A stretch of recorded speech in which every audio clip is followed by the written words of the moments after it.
I heard the Honorable Elijah Muhammad say that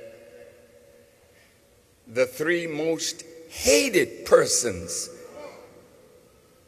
are those who, one, are rich and give away their riches to the poor. Now just think about that for a minute. A rich man who sees poverty and wants to spend his wealth to reduce poverty. Why should he be hated? See, he's hated by the other rich men who don't want to share their riches. And that's why Jesus said it would be easier for a camel to go through the eye of a needle than for a rich man to enter the kingdom of God. There's something about having money that can make one think they are untouchable.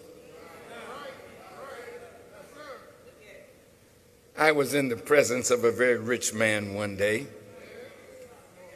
in a penthouse apartment in New York. And when we met, he said, Farrakhan, would you like a drink? I said, oh, no, sir, I don't drink. He said, well, do you like orange juice? I said, yes. He said, well, that's me. And then he said, do you go to the movies? I said, occasionally. He said, that's me.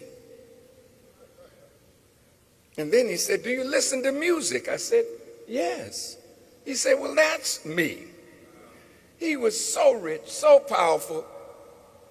He saw this little black man in front of him, and he wanted me to bow to his riches. And I said, oh, sir, I know you're rich and I know you're powerful. But when Allah gets ready for you,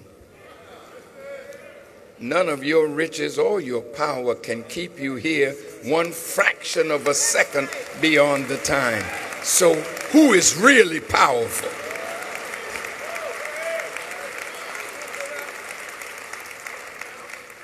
The second most hated man is a wise man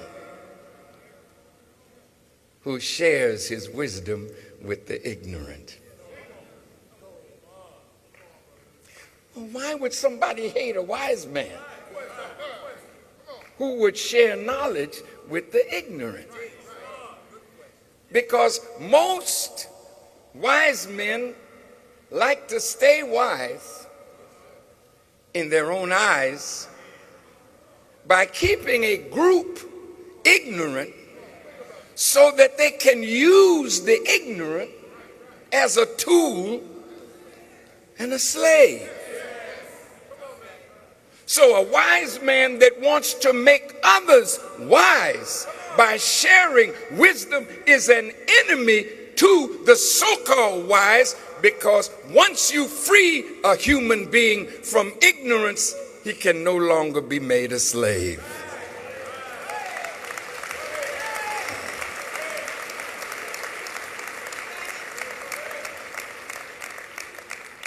And the third most hated person is the man to whom the Holy Quran is revealed.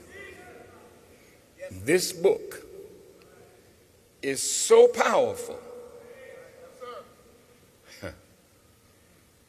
that the man to whom this book is revealed is rich with wisdom,